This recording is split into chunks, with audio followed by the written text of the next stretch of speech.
Hello అండి. నేను ఇప్పుడు మామిడి రైతు మిత్రుల కోసం ఈ వీడియో చేయడం జరుగుతుంది. ఇది మన సన్నెజ్ కంపెనీలో ఉన్నటువంటి ప్రొడక్ట్స్ అన్నీ వాడుతున్నటువంటి మామిడి తోటలో నేను ఈ వీడియో చేయడం జరుగుతుంది. ఇది మన చెక్కపల్లి దగ్గర ఒక బాసరపాడు అని ఒక విలేజ్. ఇది దాదాపు 1.5 ఎకరా ఉంది. అంటే దాదాపు 90 చెట్లు దాకా ఉన్నాయి. 92 చెట్లు ఏమో ఉన్నాయి. వీళ్ళు కిందటి సంవత్సరం చేశారు, మంచి ఫలితం వచ్చింది. ఈసారి మొదటి నుంచే ప్రికాషనరీస్ తీసుకుంటున్నారు. ఇది ఇంకోటి ఏంటంటే దీంట్లో గొప్ప విషయం, వీళ్ళు ఆర్గానిక్ సర్టిఫికేషన్ కోసం కూడా నేను పంపించడం జరుగుతుంది, అచ్చంగా సన్నెడ్జ్ ప్రోడక్ట్లు వాడడం ద్వారా. దీంట్లో ఏంటంటే మామిడి మొక్కలకి ఖచ్చితంగా కొద్ది గొప్ప పశువుల ఎరువు అనేది వాడాలి. ఎందుకు అంటే ఈ చెట్ల యొక్క వేరు వ్యవస్థ చాలా లోపలికి ఉంటాయి, నిటారుగా వెళ్తాయి, ఎక్కువ బలం కావాలి, కాపు ఎక్కువ. కాబట్టి వీటికి మనం ఇచ్చే పోషకాలతో పాటుగా ఈ పశువుల ఎరువు ఇచ్చినట్లయితే ఈ పశువుల ఎరువు వల్ల బలం వస్తుందని నేను చెప్పను, కానీ సన్నెడ్జ్ కంపెనీలో ఉన్నటువంటి ప్రోడక్ట్లన్నిటికీ కూడా ఒక మీడియా కావాలి. ఆ మీడియా ఏదంటే నేను పశువుల పేడగా ఈ మన మామిడి తోటలకు కానీ తర్వాత కొబ్బరి తోటలకు కానీ ఈ ఏరియాలో ఎక్కువగా పామాయిల్ తోటలు ఉన్నాయి. ఆ పామాయిల్ తోటలకు కూడా మనం విరివిగా వాడిస్తున్నాం. ఈసారి చాలా విరివిగా వాడుతున్నాం.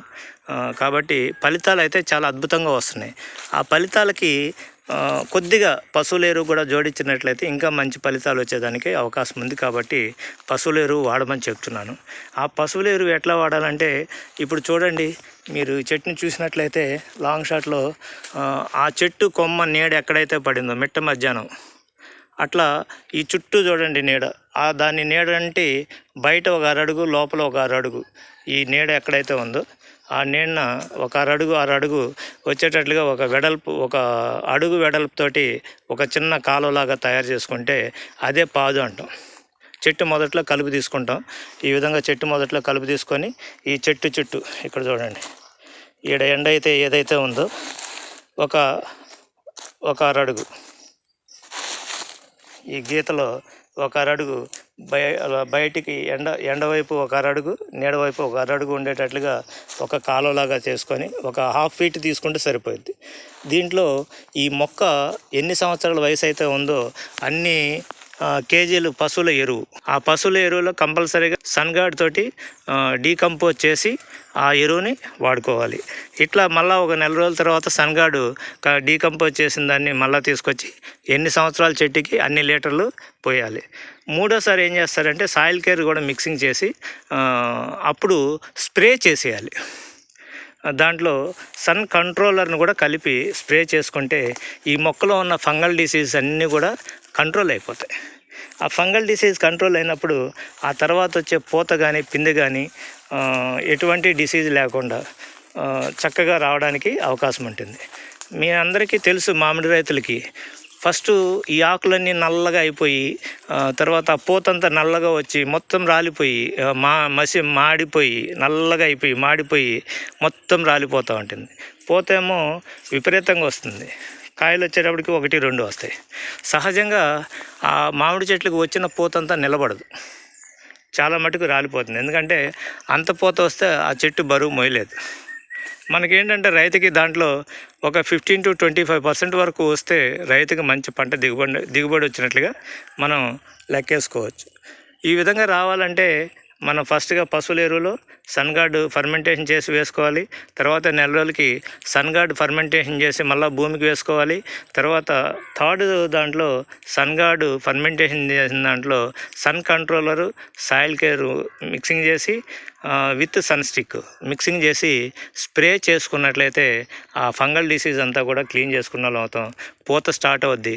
ఆ పూత స్టార్ట్ అయ్యేటప్పుడు సన్ మ్యాజిక్ గుర్తుపెట్టుకోండి. సన్ మ్యాజిక్ అనేది ఒక వండర్ఫుల్ ప్రోడక్ట్. జనరల్గా దాన్ని మనం చాలా అశ్రద్ధ చేస్తున్నాం. అది నేచర్ ఇచ్చిన ఒక గొప్ప వరం సన్ మ్యాజిక్. ఈ సన్ మ్యాజిక్ని మీరు ఎన్ని లీటర్లు అయితే పడతాయో లీటర్కి 2.5 ml చొప్పున మనం మిక్స్ చేసుకొని అవకాశం ఉంటే అప్పుడు సాయిల్ కేర్ కూడా కలపండి. ప్లస్ ఖచ్చితంగా వేప నూనె కలపండి. మన దగ్గర ఉన్న neem oil, cold press oil దీన్ని కూడా కలపండి. సన్ స్టిక్ మిక్సింగ్ చేసి స్ప్రే చేయండి. ఫ్లవర్ అంతా వచ్చేసేసి ఆ ఫ్లవర్ మీద ఉన్న మంకూరు లాంటిది ఇదైపోయిన తర్వాత పిందె దిగే టైంలో ఒకసారి సన్ మ్యాజిక్, తర్వాత మన సన్ బూస్ట్, ఈ రెండు కలిపి మీరు స్ప్రే చేసినట్లయితే మంచి కాయలు రావడానికి అవకాశం ఉంటుంది. కాయలు కొద్దిగా అంటే మనకు ఒక చిన్న పిందెల్లాగా వచ్చేటప్పటికి మళ్ళీ ఒక స్ప్రే, అంటే దాదాపు మనం మామిడికాయలు సైజు రావడానికి 3 స్ప్రేలు చేయాల్సి వస్తుంది. ఈ 3 స్ప్రేలు చేసేటప్పటికి కాయ సైజు మనకు మంచిగా వచ్చేస్తుంది. ఎటువంటి డిసీజులు లేకుండా రావడానికి అవకాశం ఉంది.